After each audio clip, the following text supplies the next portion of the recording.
Pai do Senhor, vamos se colocar de pé, fazer uma oração.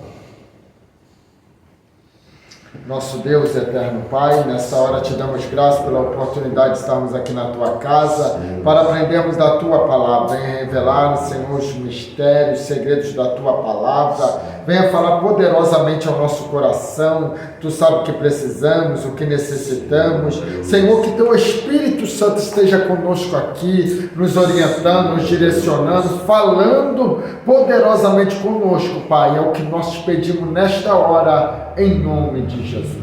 Amém. Então vamos lá, é a lição 4, a segunda parte. A primeira parte eu já dei online.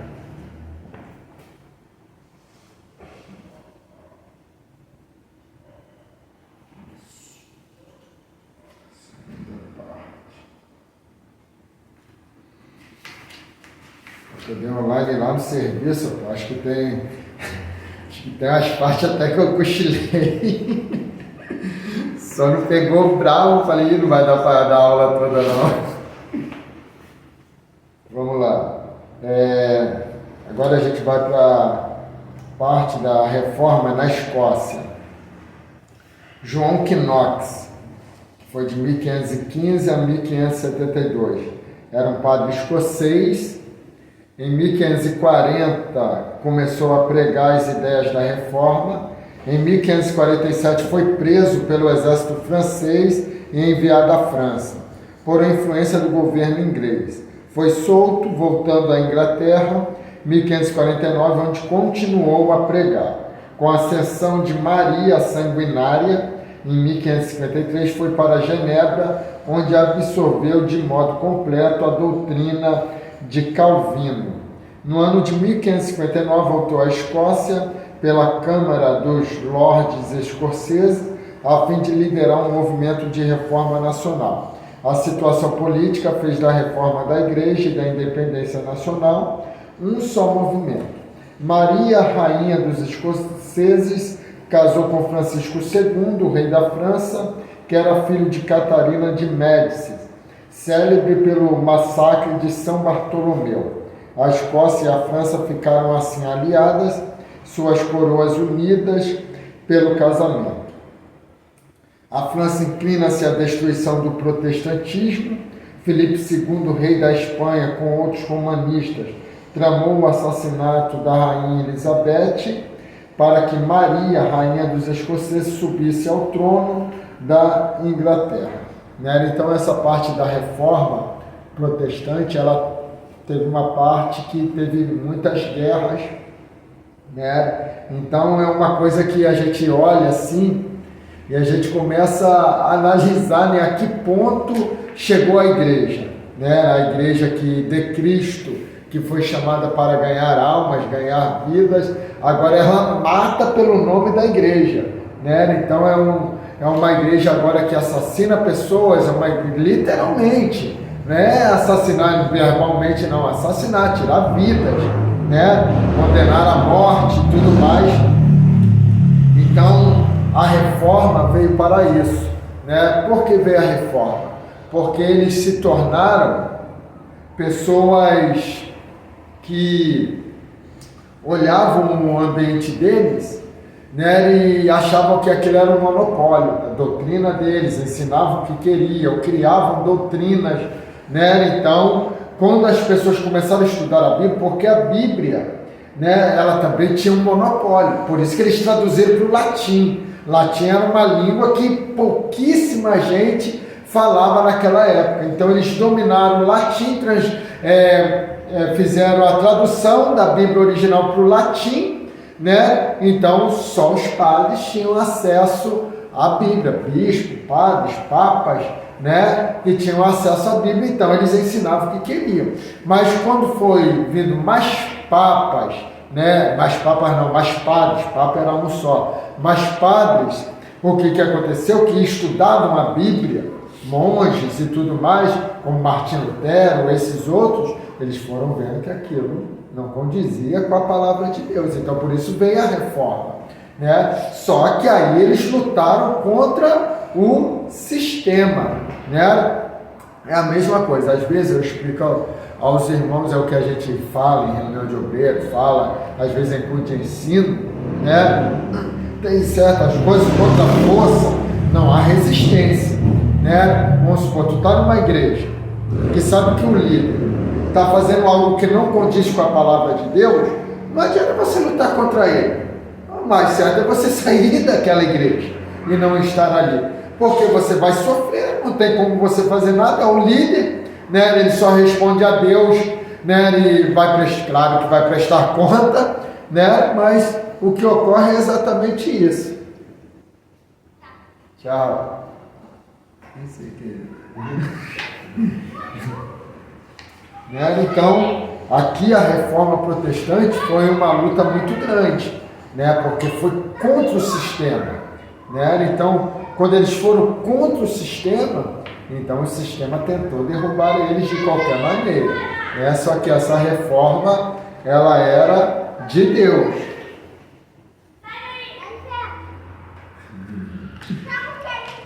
Então vamos à contra-reforma. Em 50 anos, a reforma varrera a Europa, alcançando a maior parte da Alemanha, Suíça, Países Baixos, Holanda e Bélgica, Escandinávia, Inglaterra, Escócia, Boêmia, Áustria, Hungria e Polônia, e fazia progressos na França, né? Então, outra coisa que a gente precisa entender aqui, a reforma aconteceu, né? Mas a Igreja Católica permaneceu lá, né? Eles não mudaram, não teve como mudar eles, né? Mas teve como mudar pessoas, mudar vidas, né? Era através da reforma protestante. Então, muitas pessoas foram alcançadas por essa reforma. Por quê? Porque a Bíblia começou a ser traduzida, sair do latim, que era o monopólio da igreja, e ser traduzida para todos os idiomas. Então, essas traduções fez o quê? As pessoas terem alcance à Bíblia, né? Então, hoje, se eu pregar algo antibíblico, você sabe, né? Você está falando, poxa, pastor, isso aí que o senhor pregou, sei não, já li na Bíblia, não é assim não, né? Então, as pessoas hoje, elas têm como se defender porque elas conhecem a Bíblia. Antes não. O padre falava, ó, tem que subir 50 degraus para ser salvo. Pessoal, aí tem que subir, né? Tem que acender não sei quantas velas para livrar seu parente do inferno. Vou acender, né? Hoje, existem muitos católicos, né, que estão lá e tal, mas hoje erram porque querem, porque tem a Bíblia, conhecimento da Bíblia, a palavra de Deus, né? Então, hoje erra se quiser. Aí vamos lá, os jesuítas. Para a batalha da Contra-Reforma, a Igreja Romana dispunha de recursos poderosos. Um deles foi uma nova ordem extraordinariamente poderosa e operante.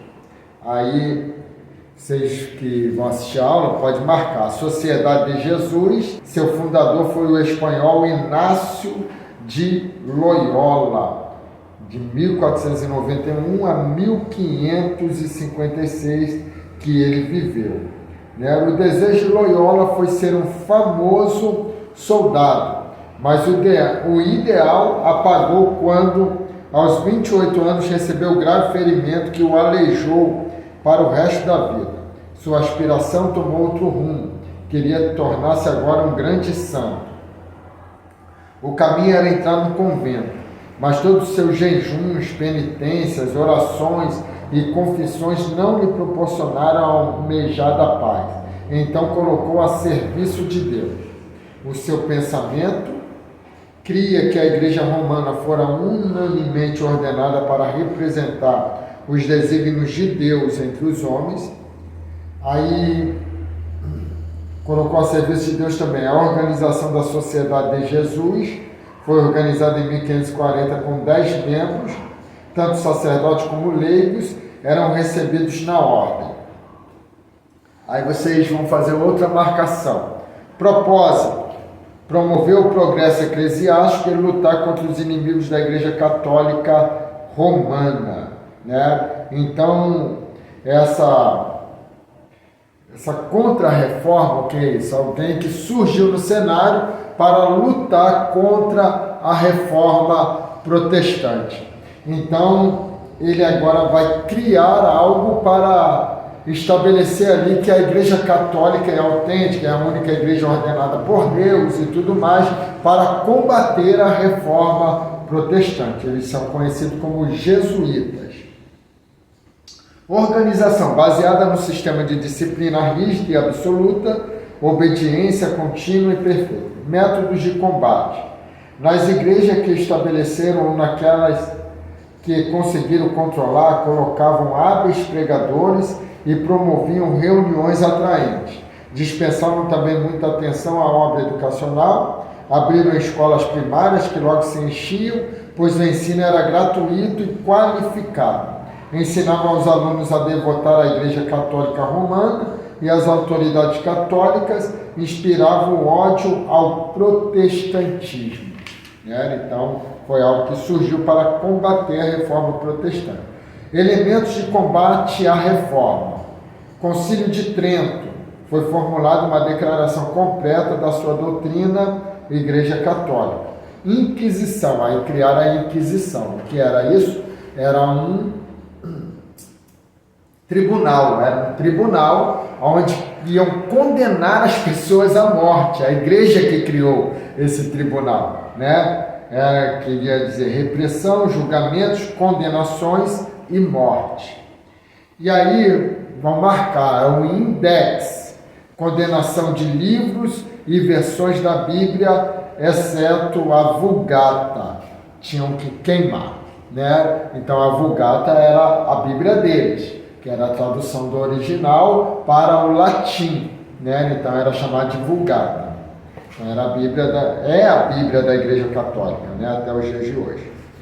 Consequências: reavivamento religioso na igreja e zelo romanista, conquistas da contra-reforma, auxílio de fortes governos, especialmente do imperador alemão e dos soberanos da França e da Espanha. Reconquista da Igreja Romana, as grandes regiões do Império Alemão, Áustria, Síria, Carintia, Bavária e as grandes regiões do Remo, Polônia, nos Países Baixos e Inglaterra, através do ataque da grande armada espanhola, chefiada por Felipe II, mas os combates ingleses e uma terrível tempestade destruíram a grande armada. Então a igreja agora ela tem exército, ela tem tudo para defender a igreja.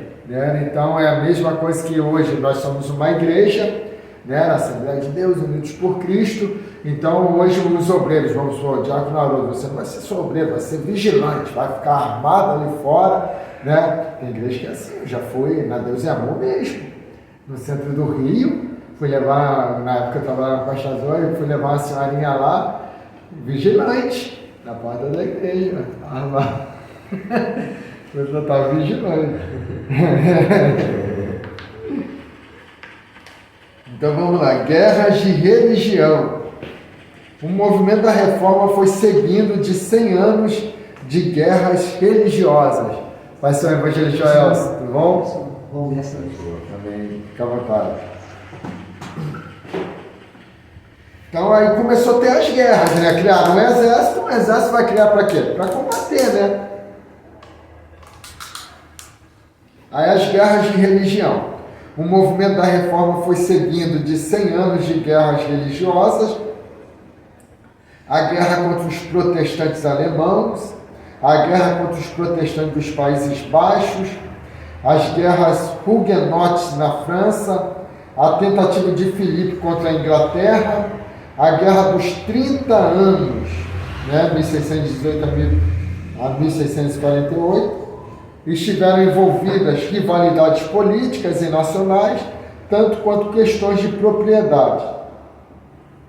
Iniciado pelos reis católicos, a instância dos papas e dos jesuítas com o título de esmagar o protestantismo. Só depois de anos de perseguição é que apareceram partidos políticos protestantes na Holanda, Alemanha e França.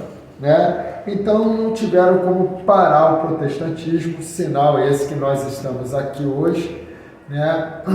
Nós também somos considerados protestantes por causa dessa reforma que foi feita, né, desde o século XVI na Igreja Católica, tá bom? Mas isso, né, assim como a Igreja de Cristo ela foi perseguida logo no início, após a morte e ressurreição de Cristo, né, logo após o dia de Pentecoste, então, da mesma forma, os reformadores, né, e todos que abraçaram a reforma foram perseguidos da mesma forma, né?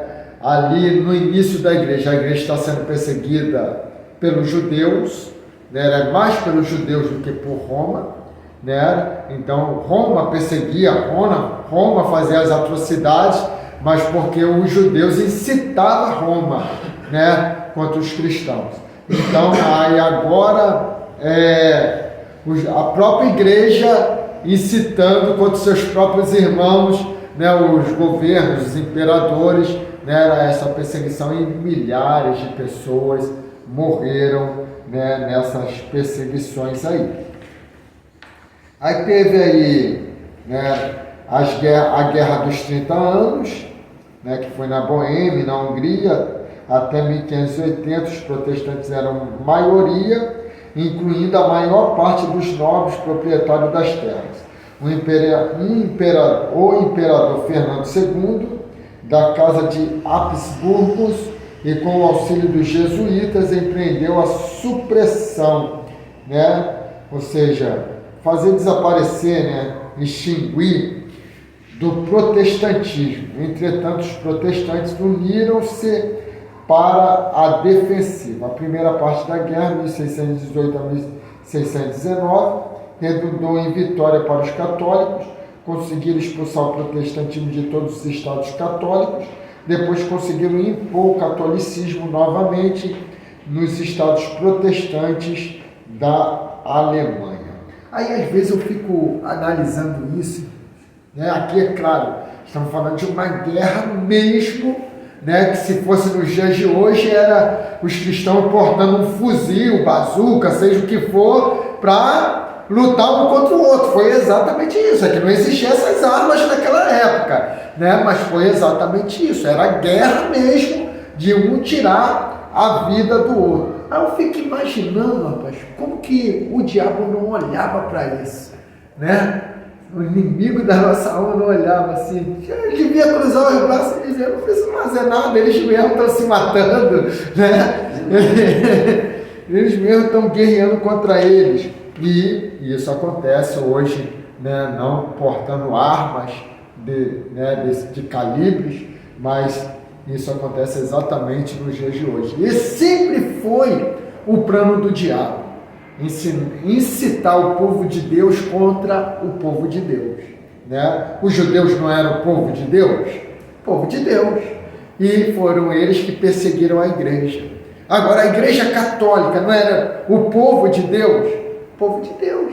E perseguiram os seus próprios irmãos, né, por causa de uma contradição, né, de pensamento e tudo mais.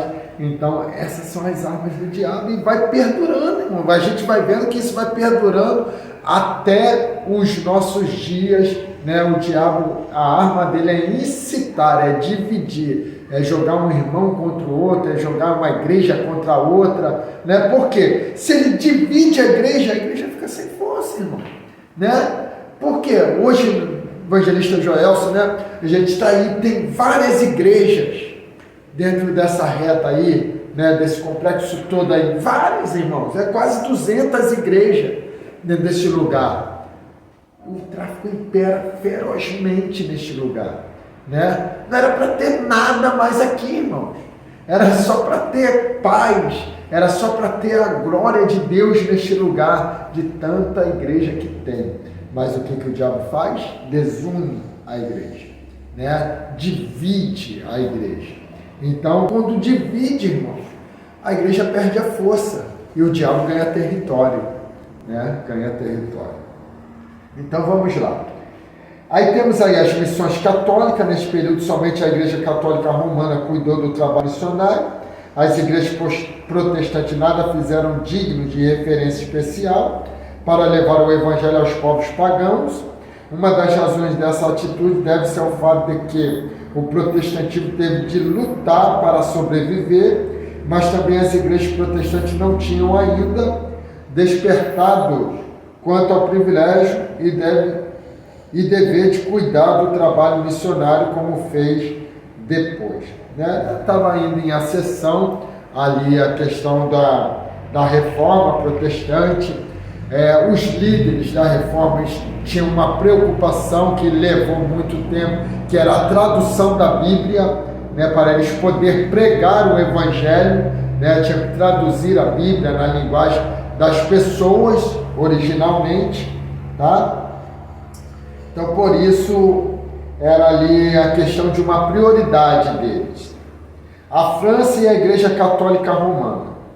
Século XVIII foi para a França uma era de grande desenvolvimento. A nação prosperou tão rapidamente que veio alcançar o primeiro lugar entre as nações europeias.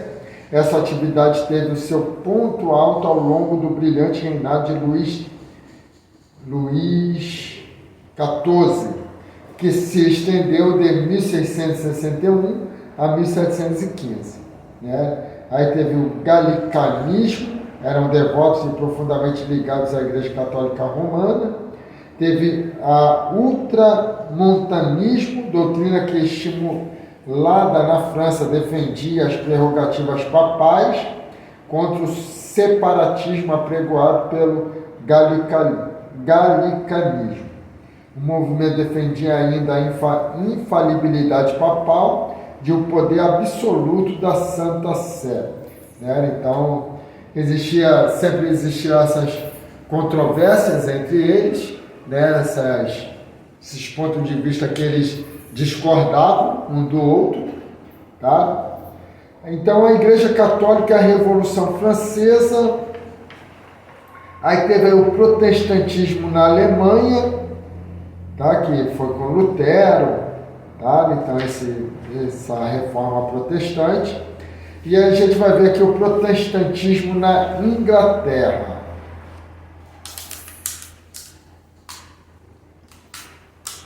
Vocês que vão assistir a aula, só marcar aí o título, protestantismo na Inglaterra. O que eu vou ler agora não precisa marcar. A comunidade dirige os negócios eclesiásticos com a execução do rei em 1649. Seguiu-se o estabelecimento do governo da comunidade, sendo Olivério Cromwell seu senhor protetor. Aí volte a marcar, havia certa liberdade religiosa. Marque só até aí. Não se permitia liberdade ao romanismo ou ao sistema episcopal, a velha forma da igreja inglesa, pois ambos eram considerados politicamente perigosos. Havia igrejas de várias denominações, destacam-se os presbiterianos, congregacionais, batistas e etc. Então, com o protestantismo, aí começou a vir as denominações, os presbiterianos, igreja congregacional, inclusive, a gente vai ver aqui, se ainda nessa aula, se der tempo, que a igreja congregacional foi a primeira igreja a ser estabelecida aqui no Brasil. Foi a igreja congregacional, tá? A primeira igreja protestante, evangélica, foi a igreja congregacional. Tá bom? Eu pensei que fosse a Batista. Não, aí depois veio a Batista. Não, acho que ainda veio a presbiteriana antes.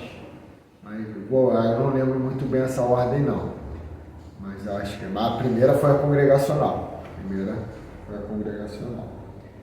Vamos lá. Havia igrejas de várias denominações, destacam-se os presbiterianos, congregacional, batista, etc. Aí vem o governo nas mãos dos puritanos. Com o apoio do governo,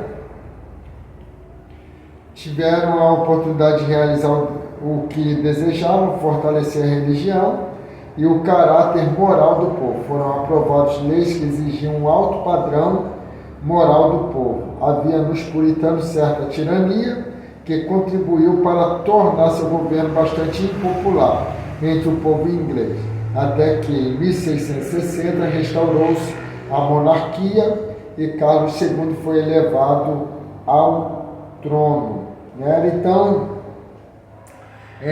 existia muito esses pontos aí, porque eles já estavam vindo de uma cultura que praticamente tudo que eles faziam era pela força, né, na marra, e muitos desses protestantes também, né, Pai Senhor, nada. E aí, varão de guerra? Pai Senhor. Parece aqui, parece. Né? Então, alguns também mantinham essa visão de forçar, né, obrigar, né, porque vieram desta cultura, viveram dentro deste cenário, né, que tinham que lutar. É a aula 4 ainda, né, o finalzinho dela, que eu não consegui dar ela toda naquele dia lá no serviço, só não me pegou lá de um jeito que eu acho que eu até dormi na aula. Mas vamos lá, agora o reavivamento do século XVIII. Lembra de pegar o livro de vocês chegaram, né? O reavivamento do século XVIII. João Wesley nasceu em 1703 em Lincolnshire. Seu pai, um dos ministros mais zelosos que havia na Inglaterra. 100 anos depois do aparecimento dos puritanos, e fruto deste. Aí, vocês que estão assistindo a aula, no vídeo, vão marcar. Num tempo em que a igreja havia caído de novo no formalismo sem vida, ele pregava a doutrina do testemunho, do Espírito e de uma vida santa. Era da igreja, até santa, tá bom? Era da igreja inglesa, porém nunca lhe permitiam pregar nas igrejas. Por isso pregava nos campos, zonas de mineração e esquinas de ruas, organizou sociedades que lutavam pela pureza de vida e levou sua existência, que foi longa, a fiscalizá-las. Com o movimento puritanista do século precedente, mudou inteiramente a tonalidade moral da Inglaterra. Atribuiu-se a esse movimento o fato de ter salvado a Inglaterra de uma revolução igual à francesa. Foi Wesley um dos maiores homens do mundo. Tá? Então, foi um reavivamento que ele trouxe para a reforma. Né? Então, aqui já tinha passado 2 séculos após a reforma protestante, mas só que a igreja sempre teve esses altos e baixos, né? Como a nação de Israel.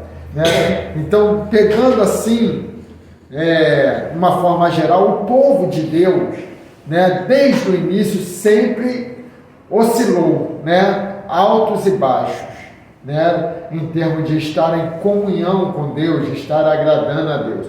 Então, a igreja que trouxe a reforma, agora é uma igreja que passou um século, já tinha esfriado novamente, né? Se tornando uma igreja totalmente formal. Tá?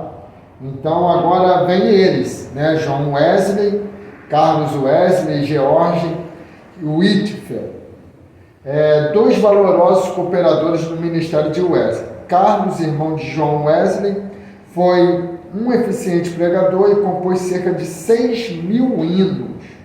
E Whitefield foi um evangelista itinerante.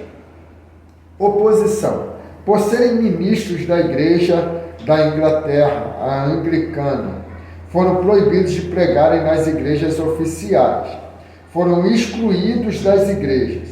Sofreram a amarga oposição dos clérigos, né? Ou seja, não abraçaram o ministério deles, né? De pregar e tudo mais. Por quê? Porque a gente entende que eles eram pregadores avivalistas e a igreja já tinha caído no comodismo. Então, quando se cai no comodismo, é como se a igreja travasse, com medo do novo acontecer na igreja, né? De dar vazão ao novo para a igreja. Então, travaram esses pregadores, né? Impedindo eles. Mas só que é isso que às vezes a gente fala, irmãos. Quem tem chamada, né?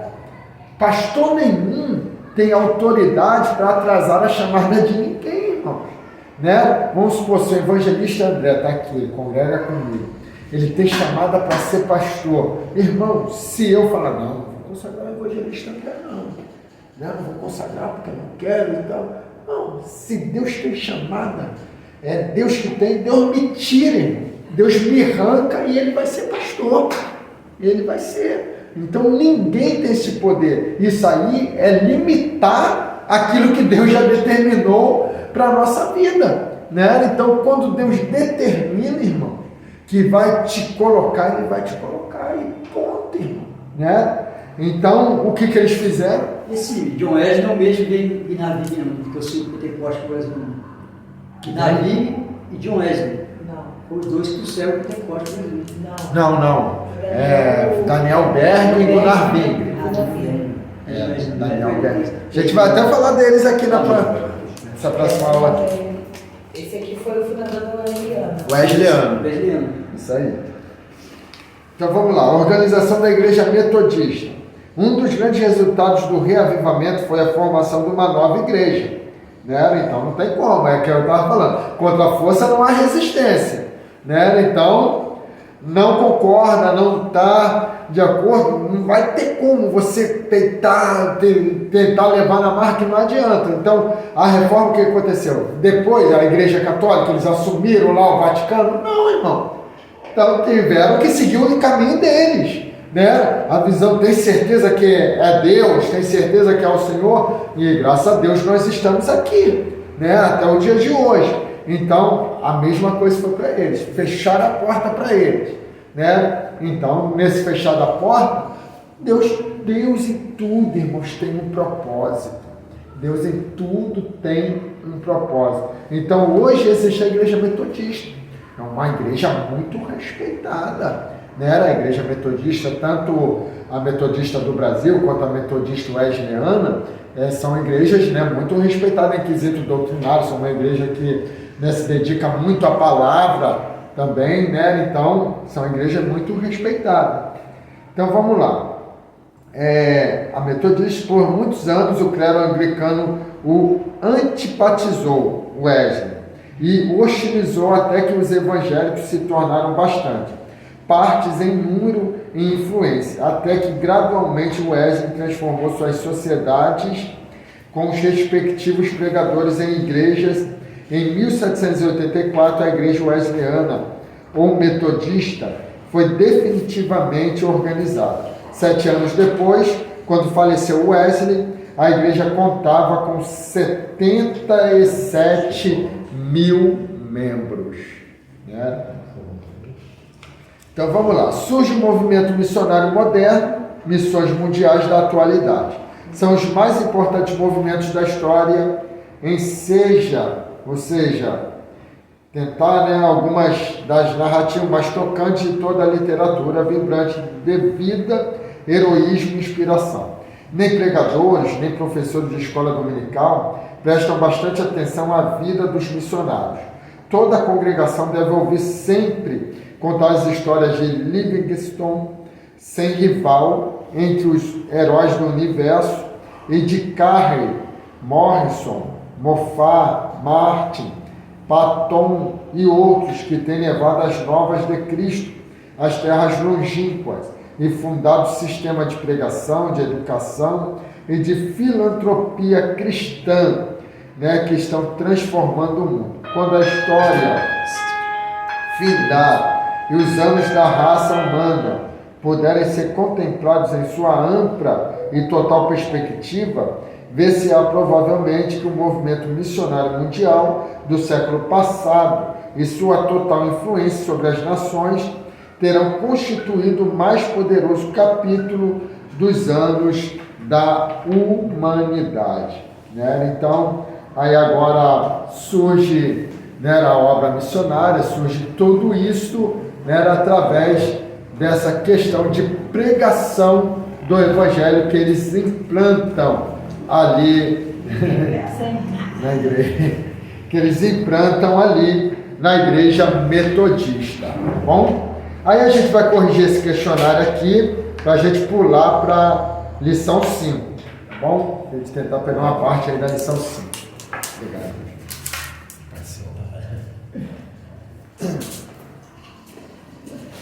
Então esse questionário aí, a questão de número 6, eu esqueci de trazer os livros para emprestar a vocês, o pessoal ainda não pegou aqueles livros.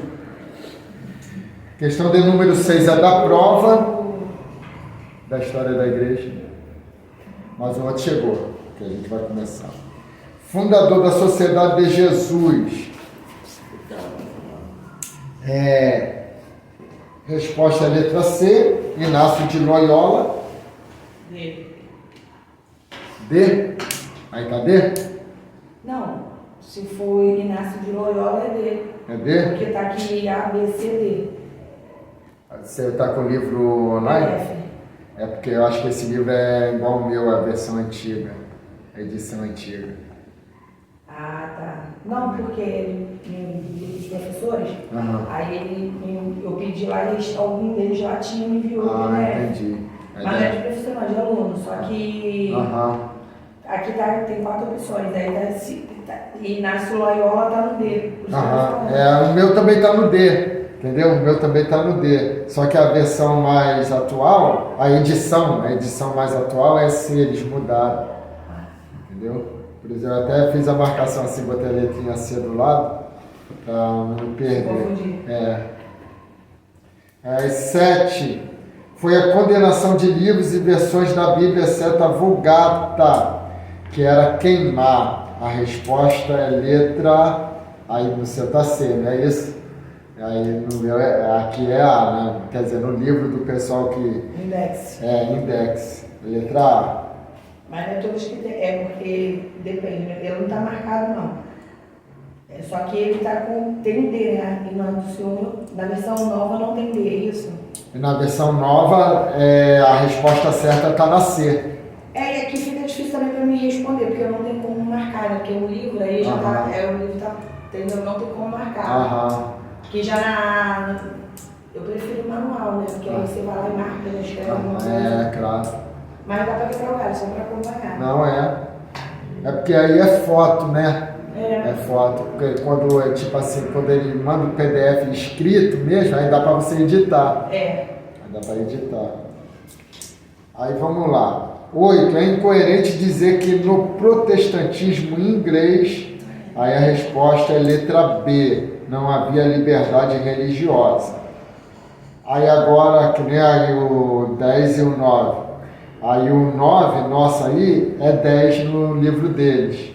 E o 10 é 9. Aí vamos lá. O 9. É isso aí. Aí o 10 aí é o 9. João Wesley pegava a doutrina do testemunho do Espírito e de uma vida santa num tempo em que a igreja havia caído de novo no formalismo sem vida. Resposta é letra... Não, é certo. Tá certo, essa resposta está certa. Aí agora 10 é da prova. O propósito da Sociedade de Jesus promover o progresso eclesiástico e lutar contra os inimigos do protestantismo, né? Está errado, né? Porque... Deixa eu ver aqui.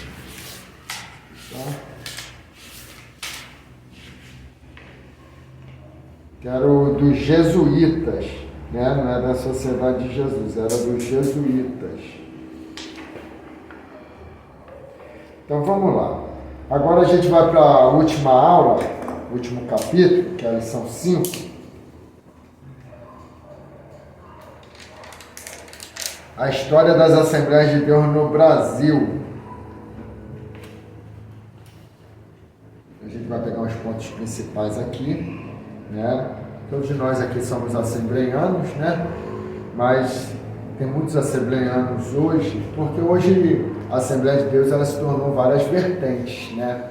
Então, antigamente não existia Assembleia de Deus, ministério tal, né? Os ministérios, até existia ministério, mas os ministérios eram regionais, que nem tem aqui. A Assembleia de Deus, que é conhecida até hoje, Ministério de Venda das Pedras, né? Então era um ministério regional. Assembleia de Deus do Espírito Santo, Assembleia de Deus de Itaboraí, Assembleia de Deus Cabo Sul, que nós temos o campo de Cabo Sul aqui também, né, que é um campo bem conhecido aqui em Itaboraí também, né, então existiam esses ministérios. Hoje não, né, a gente está aqui, Assembleia de Deus Unidos por Cristo, Assembleia de Deus Ministério Restituído, né, então hoje existem muitas vertentes de assembleias que muitos assembleianos não conhecem a história da Assembleia de Deus, né?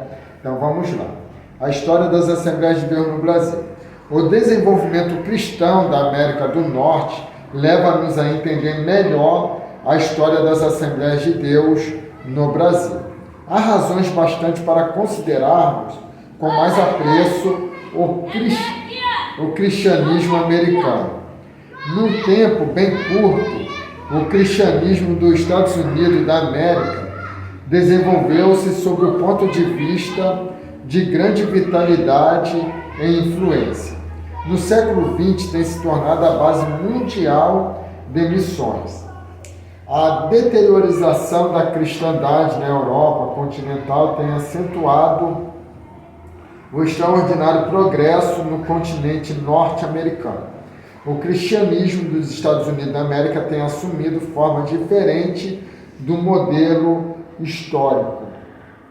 Alguém aqui já ouviu falar da Rua Azusa, né? Já ouviram falar, né, do movimento da Rua Azusa, do avivamento que teve lá? Então isso tudo tem a ver com o nascimento da Assembleia de Deus do Brasil, algo que aconteceu lá nos Estados Unidos, né, e que veio, graças a Deus, repercutir para o nosso Brasil através do envio desses dois missionários que eram realmente missionários suecos batistas, tá?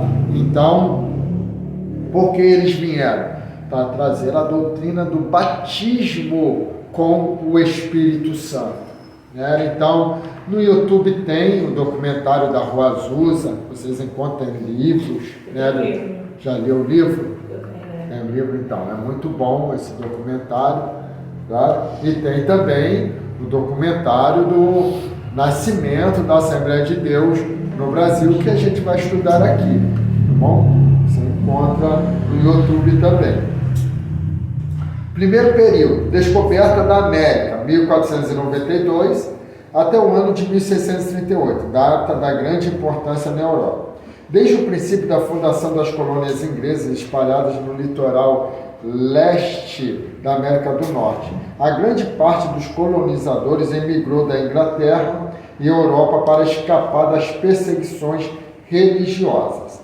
Aí tem uma marcação para os irmãos fazerem.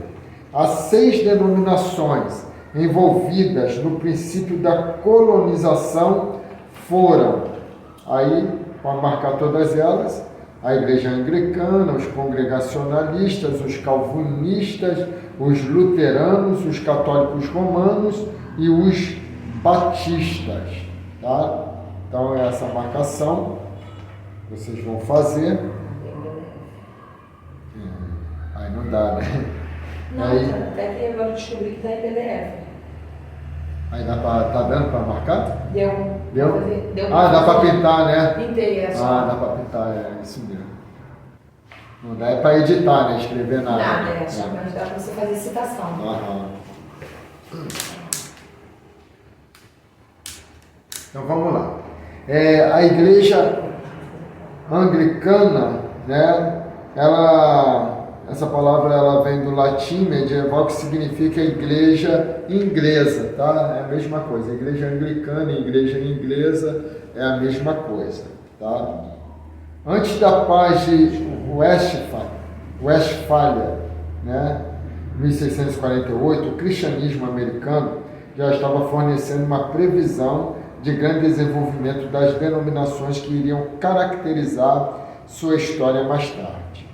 Aí vem o segundo período. Esse primeiro período, né, é o período que a América é descoberta, aí surgem as primeiras civilizações ali, né, essas civilizações são exatamente de cristãos, né, que estavam fugindo das perseguições da Europa e que vão se refugiar ali na América, né, América do Norte, e vão estar ali. Então, a América do Norte, por isso que hoje os Estados Unidos é conhecido como um país cristão, né, porque o surgimento dele, né, foi com a sua maior civilização de cristãos. Ele inicia com a maior civilização deles, era exatamente de cristãos.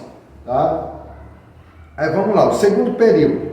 O resto do período da colonização, de 1648 a 1789, nesse período a França e a Inglaterra foram rivais no controle do continente norte-americano.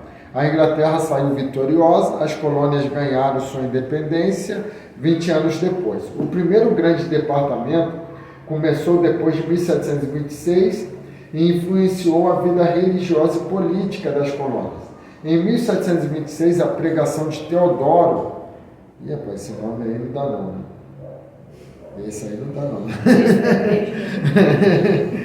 Da Igreja Reformada Holandesa, se tornou eficaz em ganhar almas. O resultado da pregação fortaleceu os grupos e os crentes internacionais criaram o fundamento da separação entre a Igreja e o Estado, proporcionando assim uma unidade espiritual, né? Então, sempre tem uma vantagem quando a Igreja está desligada do Estado. Hoje, né, era claro que a gente, né, em termos de governo, eu particularmente eu sou muito leigo em questão de política, né, mas só que hoje, claro que está bem escancarado aí, né, e claro que a gente não concorda com a maioria das coisas que o governo atual ele propõe, né, e de maneira nenhuma. Só que a igreja, ela também não pode,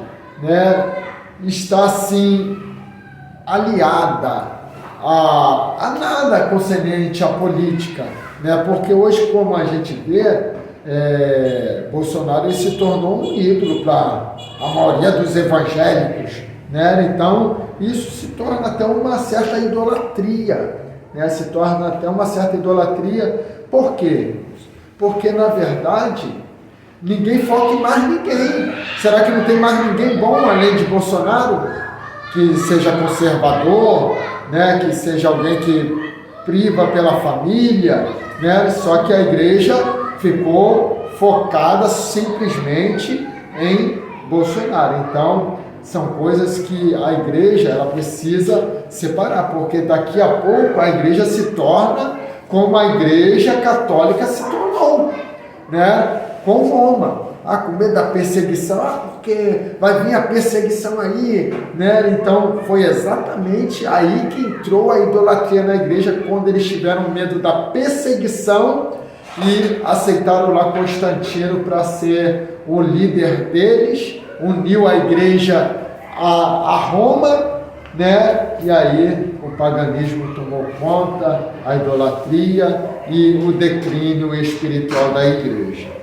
Aí vamos aí o terceiro período, de 1789 até o presente. O cristianismo separou-se do Estado por um Estatuto Nacional, o avivamento no princípio do século XIX, chamado Segundo Grande Despertamento, fortaleceu o desenvolvimento no país, sociedades missionárias, publicações, bíblias cresceram rapidamente. Por exemplo, os batistas, em 1814, e os congregacionalistas, em 1810, organizaram o trabalho no estrangeiro, né? Então, aí veio essas denominações, né? Tanto os congregacionalistas, os batistas, né? Realizando um excelente trabalho, né?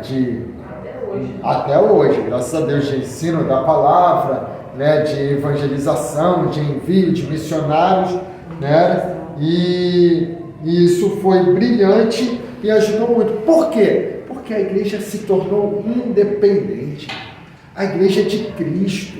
A igreja não é do homem, ela é do Senhor. É claro que a gente tem uma hierarquia, é claro que a gente tem uma organização, né, que tem um pastor, tem aqui uma diretoria, né? Claro, toda a igreja tem, né? Só que Deus ainda é o dono da igreja, a igreja ainda pertence ao Senhor. O Senhor é aquele que ele depõe e coloca quem ele quiser, né, na frente, né, como autoridade, né? Então esse controle ainda pertence a Deus.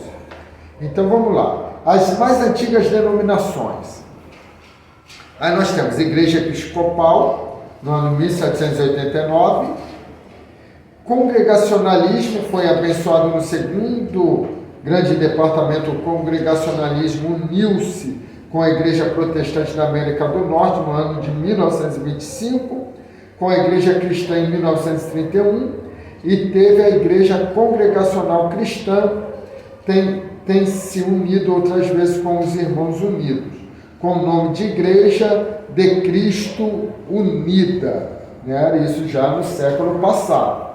Aí temos Calvinismo, é representado nos Estados Unidos, na América, pelos presbiterianos e igrejas reformadas, tá? Então, na teologia, existem essas duas vertentes aí teológicas, que são os calvinistas e os arminianos, que somos nós, no caso, os arminianos, né?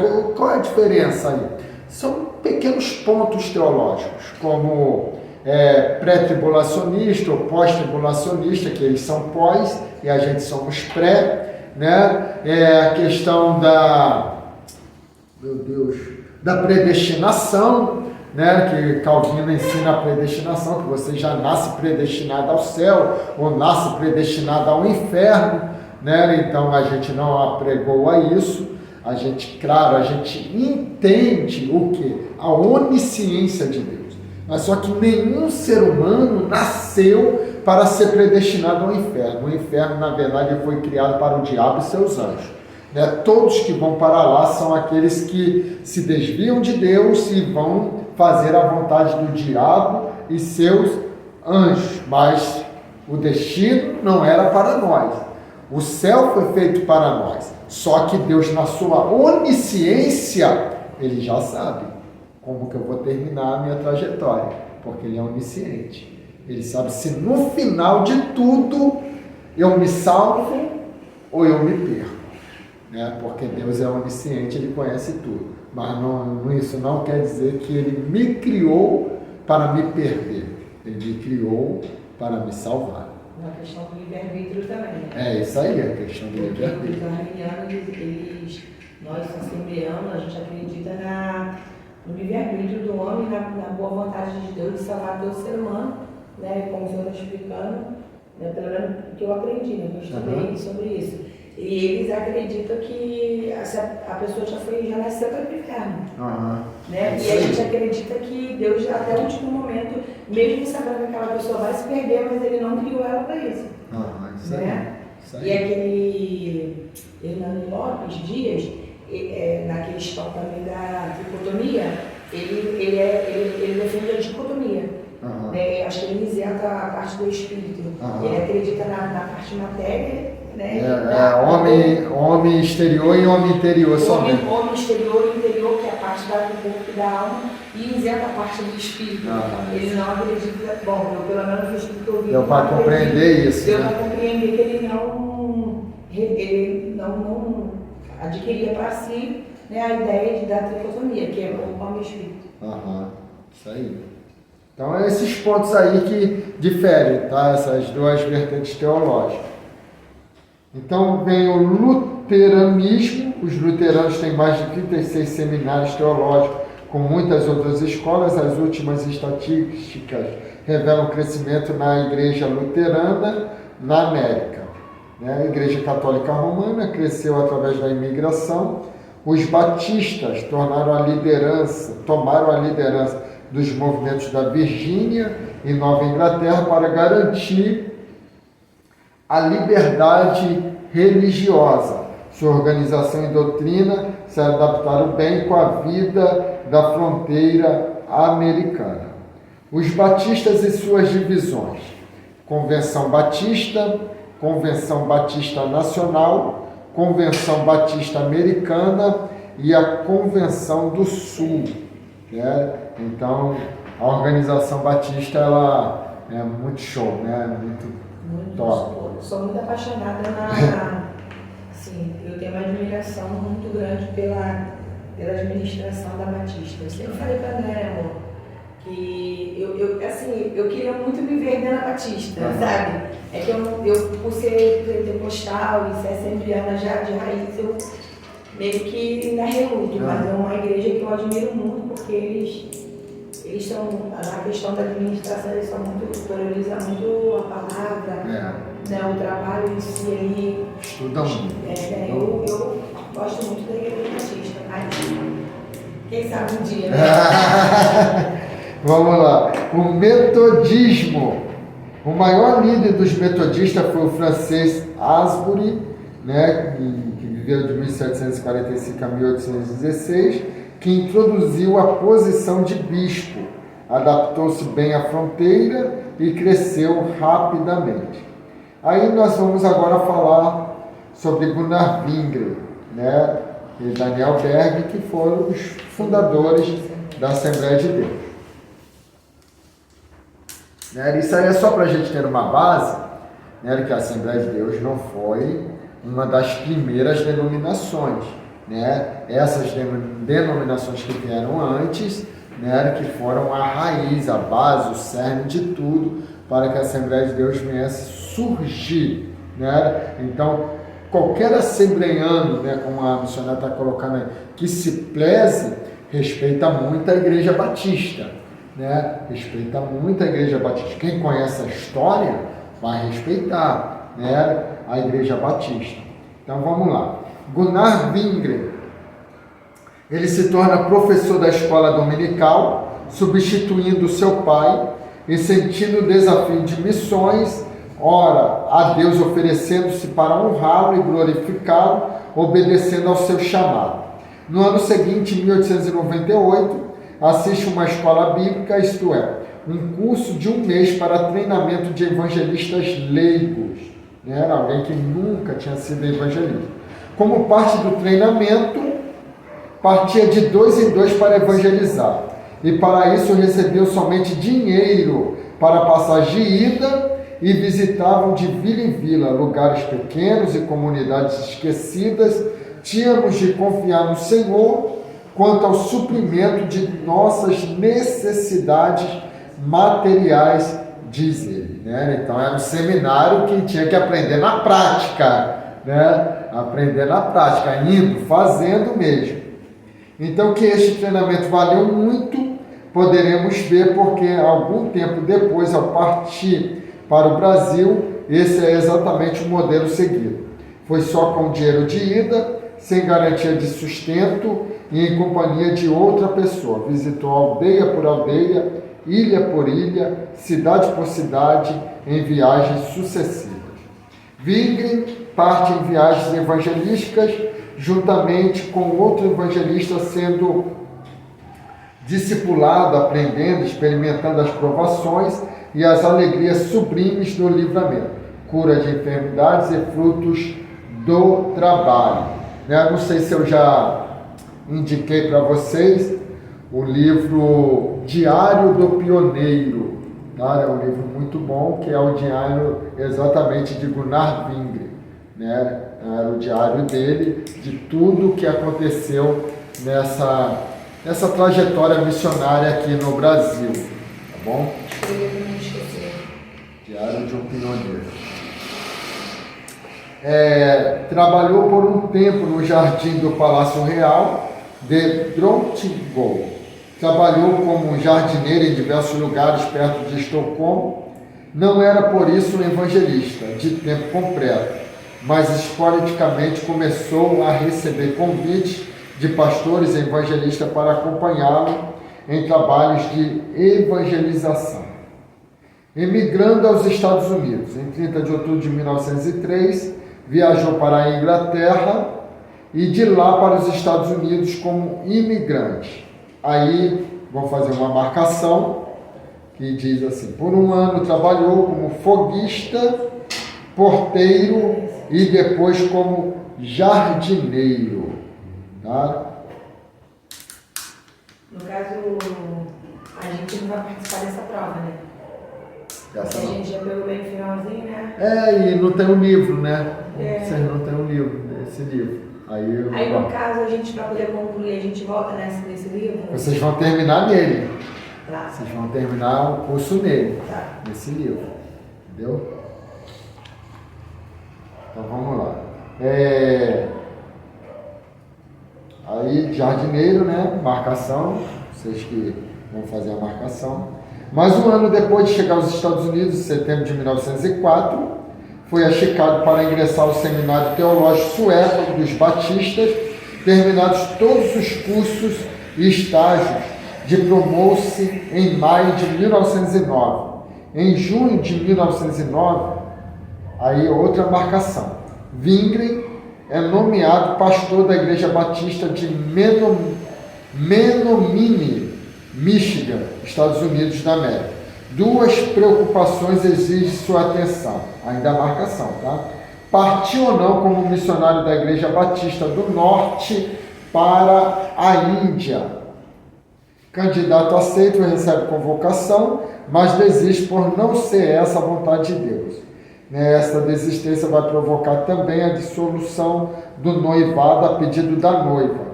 Wingren considera que era Deus fechando uma porta para em seguida abrir outra, né? Então ele não vai, mas Deus levanta outro, né? O William Carey, né? Foi o primeiro missionário a ir pregar o evangelho na Índia. Não sei se eu já falei aqui sobre ele um pouquinho, né? Mas tem um filme muito bom, né? Vocês encontram no YouTube, que eu acho que não sei se é Uma Luz na Escuridão, se não me falha a memória, mas depois eu vou ver direitinho, eu vou postar lá no grupo lá, para vocês verem. E é exatamente o filme desse missionário, né? Então, não foi fácil pregar na Índia, porque lá a cultura era tenebrosa. Lá, vamos supor, a mulher ficava viúva, o marido morria. Lá no velório, lá onde que eles botavam numa pilha, né? Não sei o nome que se dava. Oi? Pirâmide não, para atacar fogo. Acho que é pira, né? Na pira, para atacar fogo, mas a mulher tinha que morrer queimada juntamente com o marido. Morrer queimada juntamente com o marido. Então ele chegou pegando aquela cultura, né? Não tinha Bíblia na língua deles, né? Então demorou 7 anos para ganhar a primeira alma para Jesus, né?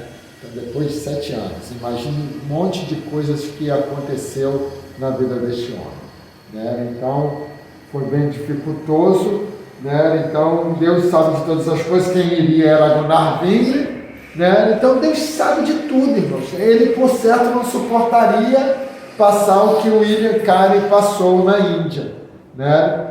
Então ele veio, né? Outra porta se abre para ele. Ser batizado com o Espírito Santo, Wingren visita em novembro desse ano uma conferência em Chicago, onde se realizava uma campanha de avivamento. Depois de 5 dias de busca, ele foi batizado segundo suas palavras. Voltando à sua igreja em Menominee, pregou sobre Jesus Cristo que batiza com o Espírito Santo e com fogo. A igreja batista de Menominee dividiu e convidou o pastor a retirar-se. A igreja para onde se dirigiu em seguida foi a de South Bend III. Ela aceita a mensagem pentecostal e se transforma em igreja pentecostal. Wingren permaneceu nessa igreja até outubro de 1910, quando viajou para o Brasil. Aí, vamos falar um pouquinho agora de Daniel Berg, infância e juventude, em uma aldeia sueca. Foi o companheiro dele nessa viagem missionária. Daniel Berg nasceu numa pequena aldeia chamada Vargön, na Suécia, 19 de abril de 1884. Segundo Berg, o pastor luterano tinha, além das funções pastorais, a função de inspetor escolar, de instrutor de religião, era saudado com respeito quando visitava as classes até pelos professores. Berg pertencia a uma família inconformista, uma família dissidente. É ele quem conta. Quanto a mim, sei que o pastor não me olhava com bons olhos, apesar das muitas visitas que ele fazia à nossa casa, a fim de convencer meus pais que eu devia ser batizado pouco depois que nasci. O pastor não conseguiu o que desejava. Nem eu, nem meus irmãos fomos batizados pelo pastor. Né? Então ainda tem o calvinismo, ele batiza a criança. Né? A doutrina de Calvino, a igreja presbiteriana, ela batiza, faz o batismo de crianças e também faz o batismo por aspersão também.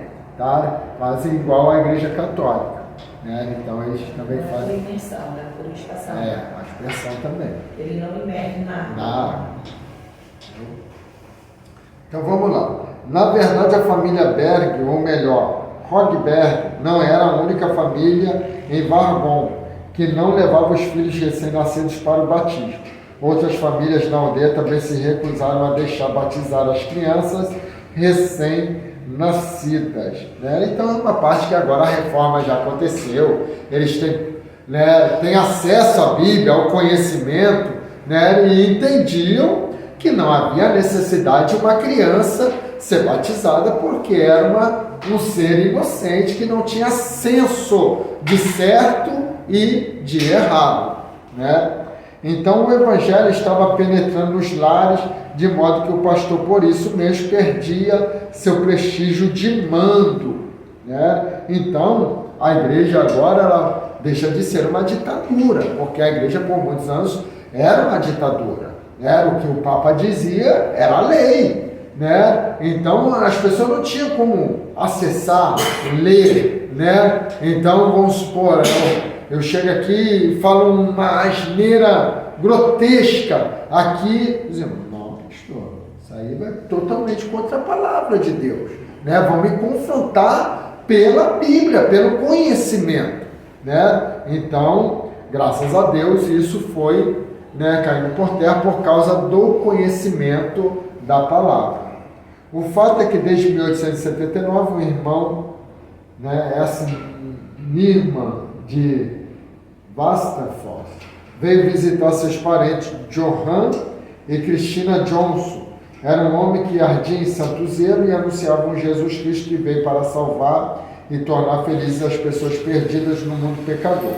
Quando partiu de Vargon, essa irmã pediu à congregação batista de Vanesborg para orarem em favor e visitar o grupo de crentes de Vargon.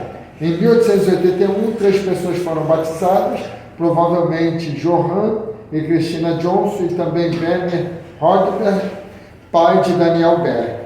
Eles se tornam membros da Igreja Batista de Vanesborg. Nos anos seguintes, muitos se convertem. Em 1890, dia 1º de fevereiro, foi fundada a Congregação Batista de Ostergarden. São 26 os membros fundadores dessa congregação, que recebeu o nome de um bairro de Vargon. E entre eles estão os pais de Daniel Berg, Werner e Frederica Hogberg. Em um artigo de seu próprio punho, Daniel enumera algumas reminiscências de sua vivência religiosa e familiar em Vargon. Como meus pais eram membros da congregação batista lá, eu vim a conhecer as Santas Escrituras desde a primeira infância. Há muito para agradecer ao Senhor, que me concedeu pais tementes a Deus e um lar espiritual na congregação.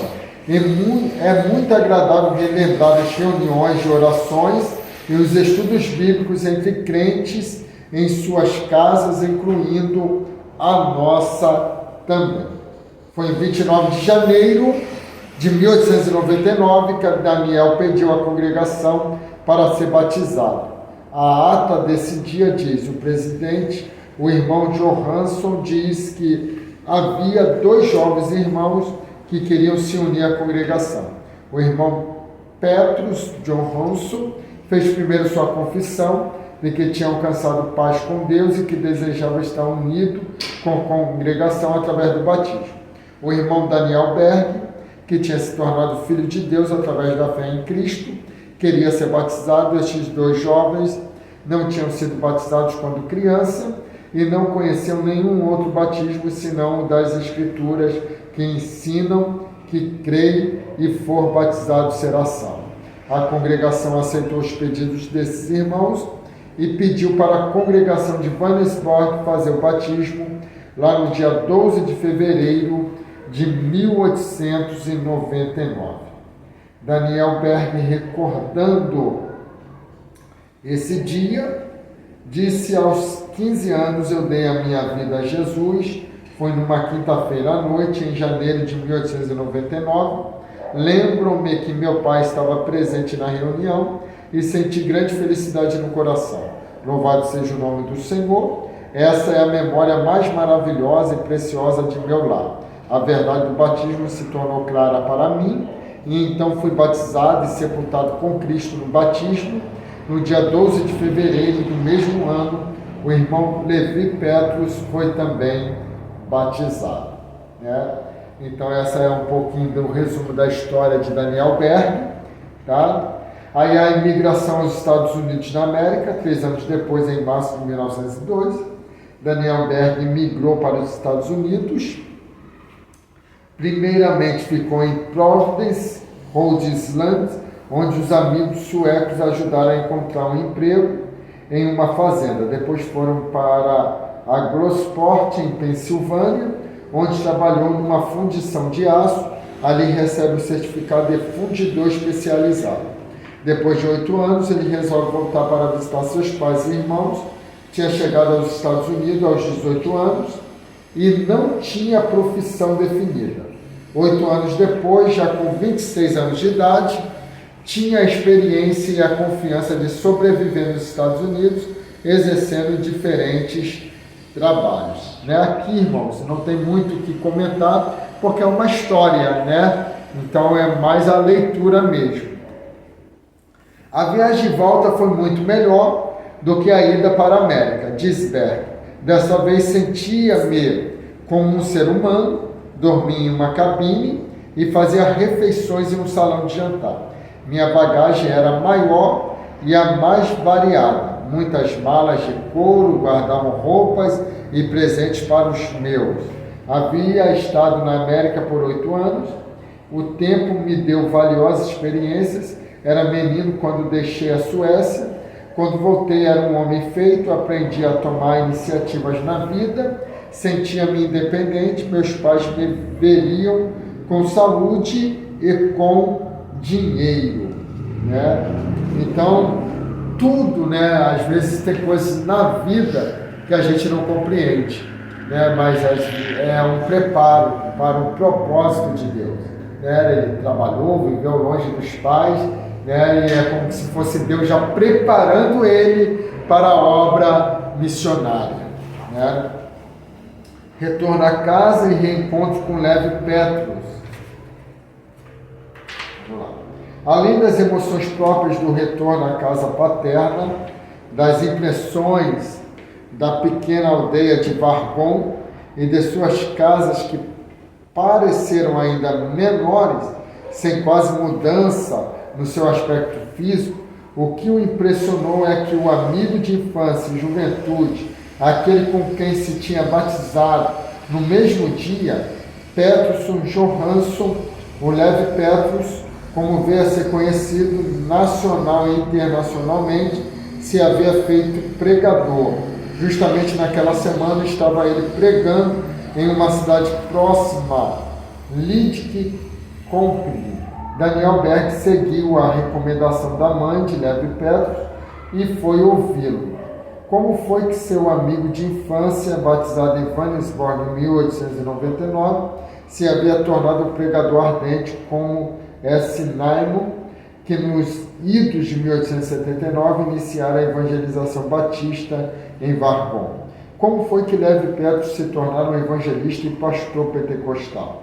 No ano de 1907, Levi Petros, que servia como pastor numa das igrejas batistas de Estocolmo, leu a notícia de que certo pastor metodista de Cristiania, Oslo, Barra, que havia ido aos Estados Unidos para conseguir fundos para erguer o seu novo templo, voltara sem o dinheiro, mas com a bênção do Espírito Santo. Multidões estavam correndo para ver experimentar um avivamento pentecostal.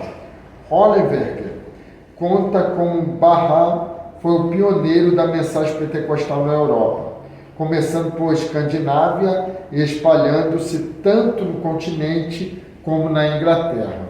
Levi Petros, que pertencia ao grupo de pessoas que estavam orando e esperando um grande avivamento espiritual na Suécia, pediu licença à sua igreja e foi para a Cristiania, dizendo aos seus companheiros: não mais voltarei, a não ser que o Senhor me batize com o Espírito Santo.